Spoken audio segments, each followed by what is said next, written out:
good day to you. Please introduce yourself. Good day, sir. I am Yulinet Conchaliarte, 30 years old, married with 2 children, one 11-year-old son and 8-year-old son. I am living at Bagabag, Nueva Vizcaya, Philippines.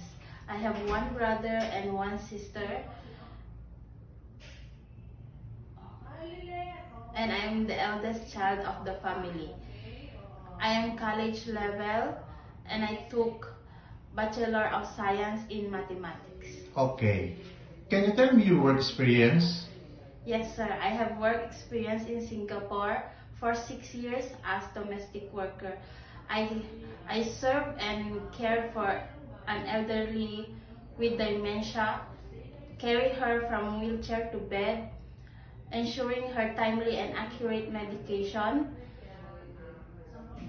maintaining her hygiene, such as bathing and changing her diapers, cooking special meal for her and then feed her. I also do household chores like cleaning, doing laundry and dishwashing. Okay. What is your message to your future employer? Good day, ma'am, sir. I hope you select me as your caretaker.